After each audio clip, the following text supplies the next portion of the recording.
అది ఈ నేరాలు, నేరస్తులు, నిందితులు, తప్పులు చేసేవాళ్ళు ఇటువంటి వాళ్ళని రాజకీయాల్లో లేకుండా చేయడం కూడా ఇంపార్టెంటే కదా.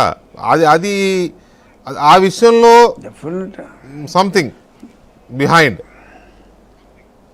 అంటే రాష్ట్ర ప్రభుత్వం డైరెక్ట్గా డీల్ చేయవలసిన కేసుల్లో ఒక్క నన్ను కొట్టిన కేసులో తప్ప ఇంకెక్కడా పెద్దగా ఉదాసీనత అయితే లేదండి. మరి అది కేంద్ర ప్రభుత్వ సంస్థ చేస్తుంది. అక్కడ ఉదాసీనత స్పష్టంగా కనపడుతున్న మాట వాస్తవం. రైట్. ఇప్పుడు మీ కేసుకు వద్దాం. ఇక మీ కేసు గురించి ఇందాక మీరు చెప్తున్నారు, అది కూడా చెబుతూ మీ కేసులో అప్పటి ఇంటెలిజెన్స్ చీఫ్గా ఉన్న పిఎస్ఆర్ ఆంజనేయులకి ముందస్తు బెయిల్ ఇవ్వడానికి కోర్టు నిరాకరించింది కదా. ఆ పరిణామాన్ని ఎలా విశ్లేషించవచ్చు? అవును, అది ఎస్, కోర్టు సరైన నిర్ణయం తీసుకుంది.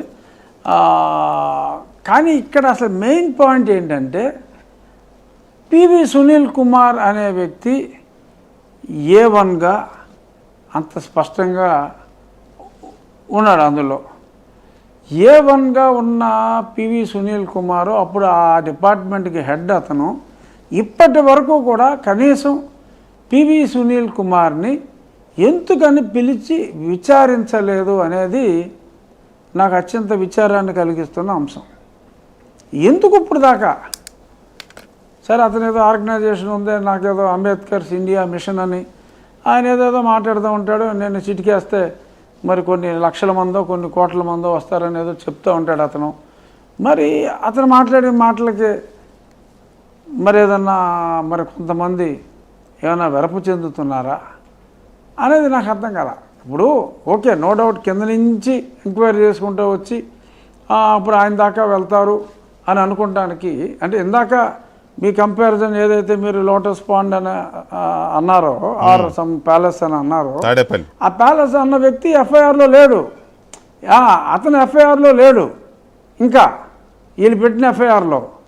సో ఎఫ్ఐఆర్లో లేని వ్యక్తి దగ్గరికి ఎందుకు వెళ్ళలేదు అంటున్నారు. ఎఫ్ఐఆర్లో A1 కింద ఉన్న వ్యక్తిని ఇప్పుడు దాకా ఎందుకు పిలవట్లేదు అని చెప్పి నేను పదే పదే ప్రశ్నిస్తున్నప్పటికీ కూడా ఇప్పుడు దాకా పిలవాలా? సంవత్సరం అయింది ఎఫ్ఐఆర్ అయ్యి, సంవత్సరం మీద ఇంకొక 10 రోజులు అయింది. ఎందుకని కనీసం ఇప్పుడు మరి ఈ సీతారామోదలైనా ఎందుకు అనుమానం వచ్చి మరి ఆయన యాంటిసిపేటరీ బెయిల్కి వెళ్ళాడో, మరి A2గా ఉన్న అతనే వెళ్ళాడు. కానీ A1గా ఉన్న PV Sunil Kumar he did not even apply for anticipatory bail. వెయిలా ఏంటా ధీమా? అంటే ఇప్పుడు దాకా పిలవలేదు కాబట్టి నన్ను పిలవరన్న ధీమా, ఆ ధీమా ఏంటి అనేది డెఫినెట్గా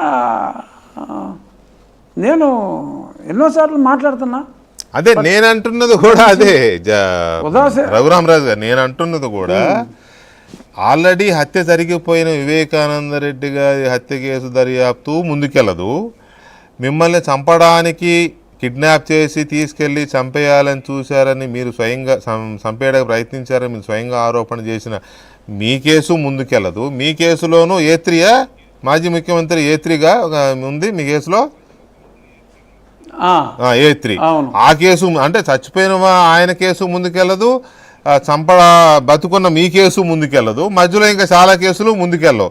ఎవడో ఒక నన్ను తిడుతూనే బోల్డ్ పెట్టాడు, ల్యాండ్ స్కామ్ అన్నాడు, ల్యాండ్ సెటిల్మెంట్లు అన్నారు, ఇసుక దోపిడీ అన్నారు, డ్రగ్స్ అన్నారు, గంజాయి అన్నారు, ఏది ప్రూవ్ చేయలేకపోయారు కదరా అని ఒకడు పెట్టాడు. అంటే ఆడే తిడుతూ ఆడే పెట్టాడు ఇవన్నీ. అంటే చూడండి, సో ఇవన్నీ చేయకపోతే భూతం మీరు సీసాలో బంధించినా లేకపోతే ఎక్కడ బంధించినా అది ప్రయోజనం ఉంటుందా అనేది ఈ డిబేట్ యొక్క సారాంశం.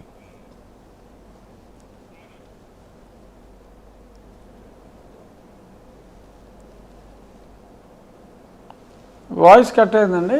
లేదు, వాయిస్ కట్టాలి, అది సారాంశం. దానికి ఏమైనా చెప్తారా అంటున్నా. ఓకే ఓకే ఓకే ఓకే ఏదేది మళ్ళీ అంటే సారాంశం చెప్పమంటున్నారా? ఇప్పుడు ఈ డిబేట్ యొక్క సారాంశం ఏంటంటే ఇన్ని కేసులు ఉన్నాయని వాళ్ళే చెప్తున్నారు, ఏమీ చేయలేరురా మీరు అని వాళ్ళే అంటున్నారు. చచ్చిపోయిన ఆయన కేసు ముందుకెళ్ళదు, చంపాలని చూసిన మీ కేసు ముందుకెళ్ళదు, మధ్యలో ఇంకా చాలా కేసులు ఉన్నాయి. అంటే ఈ 2 కేసులు తప్ప మిగిలినవన్నీ ముందుకెళ్తున్నాయి అనేది నా అభిప్రాయం. అలా సర్దుకున్నారా? Okay, right. Anyway, thank you very much Raghuramaraju గారు లైవ్లో షోలో పాల్గొన్నందుకు. థ్యాంక్ యూ వెంకటకృష్ణ గారు. చూద్దాం ఏం జరుగుద్దో. Thank you. చివరిలో కన్క్లూజన్ ఏంటంటే ఈ ప్రభుత్వం సుస్థిరంగా ఉంటుంది. మంచి ప్రభుత్వం సుస్థిరంగా ఉంటుందని మీరు చెప్పదలుచుకున్నారు, అంతేనా? అవును, ఓకే అవును. ఓకే.